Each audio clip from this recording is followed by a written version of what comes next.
And now a story to which many couples can relate. Yeah, Will and Adrian Pfaffenberger are ready to be finally parents. But as they told Eyewitness News anchor Anne-Marie Tiernan, their path to parenthood has been filled with a lot of heartbreak. Anne? Well, it certainly isn't what they expected when they made the decision to adopt. It fell through and they were crushed. And yet still they have hope for a baby.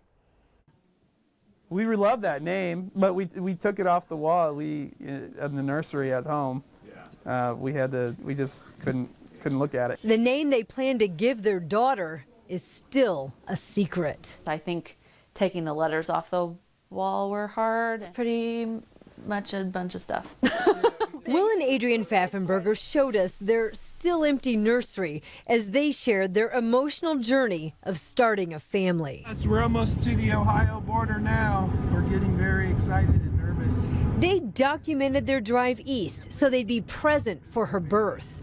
We're packed to the brim with all the baby stuff. The plan was the return trip would have a baby on board.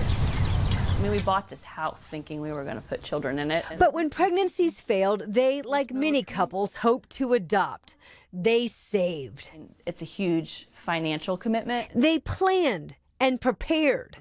We had poured our heart and soul into making sure we were ready for it. But despite their efforts, they learned with adoption, there are no guarantees. That's the most traumatic experience that we've been through in our marriage. And that heartache for Will and Adrian, both 33 and married now 8 years, was very public. I mean, this stuff is real. I mean, it can't get any more real than this. Perhaps you've picked up part of their story listening to the Smiley Morning Show. They're gonna go steal me a baby. Will is the show's producer. So when he and Adrian announced that they were matched with a birth mother, WZPL listeners heard a lot of baby chatter. We're ready to be parents. We have a loving home. You can search if you want to. The show host, Dave Smiley, and his wife celebrated the birth of their first child, Noah, in November. The baby that Will and Adrian planned to adopt was due just weeks later. Like the narrative on the show for the last 4 months leading up to this year was, you know, Dave and Will are going to be new dads and their babies are going to be the same age. And so that's kind of going to be what 2015 will be about. It all started as planned. Adrian went into the delivery room and cut the umbilical cord. There's a shift in your mind. There's a shift in your heart when you see your baby for the first time and you hold it. And that definitely happens. And it did happen for us. She was an adorable little girl, perfect little girl. I don't remember any negative experience in those 2 days where we were her parents. It was on that second night that the birth mother did what adoption attorneys say happens in 1 of every 5 cases. She changed her mind at the hospital and decided to keep the baby. Oh, I would say that we were pretty hurt right after that. That we felt like we had been promised something. And that we were owed, more than a last-minute decision in the choice of the future of this child who, in our minds, was our baby. Distressed and distraught, Will and Adrian stayed another night, hoping that with time, the news would change. But it didn't. We packed up our hotel room in like 15 minutes when we were in the car and left. I was physically exhausted and broken, as emotionally, just emotionally down as much as you could have been. They decided to break the news on their adoption blog. We were so hurt that we just wanted to pull the Band-Aid off. Once that announcement hit, it spread like wildfire, and that received about 90,000 views. Our listeners are like our family. And listeners were grieving too. They felt like they were part of the journey after they donated items that raised $7,000 towards the $15,000 needed for adoption.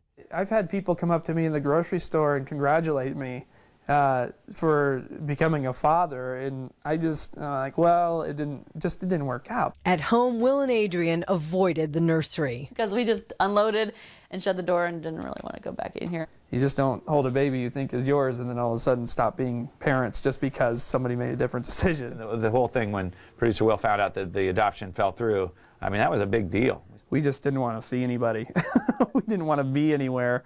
And we stayed home and were able to kind of work through that grieving. Guess who's got a baby right now? Noah is 4 months old now. So we can laugh. We laugh. We laugh. But it's because very it sad. hurts. Yes. That's how we deal with the pain. Will and Adrian also cope by immersing themselves in work. Will, cross your foot over your other foot.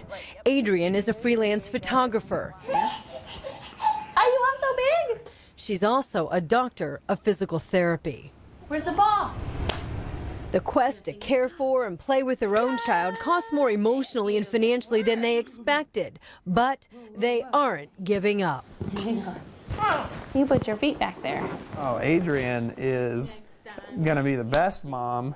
He's the silly, goofy dad. They're now conversing with 4 expectant mothers. We don't want to talk about it a whole lot. The odds just say one of these has to be the one that works, but you never know. Even if any of these situations would work, there's no baby due before June. What is hard is to see people who are our age out and about in life with their families and kind of see them doing their family things and really want that for ourselves and just question why we haven't gotten there yet. But they still have hope, and that's why they hang on to the name once fastened on the wall, ready for the day when baby makes 3. Again, they're planning an open adoption. They estimate that so far they've lost about $4,500 on payments to the birth mother and the Ohio attorney. The money for the agency and the marketing, however, still in play, and they hope that the right situation comes along. Boy, you really feel for them. You do. I'll tell you, that's heartbreaking, and even to go through the process again has got to be very difficult for them. Well, I think that they're very reluctant. You know, they when someone calls up and talks to them, they say, okay, well, think it through. They're not ready to match. They're not ready to lock in on anything because now they know there are no guarantees. And, you know, the hope is that the baby that is meant just for them, the perfect one, that they someday will come together. Well, we certainly will give them thoughts and prayers that good things happen. I hope so. And the room is ready to go. The room is ready to go. Ready to And they go. said they can change the paint color. They do whatever's That's necessary. simple. Easy. Yeah. Thank you so much, Ann. We Yeah. appreciate it.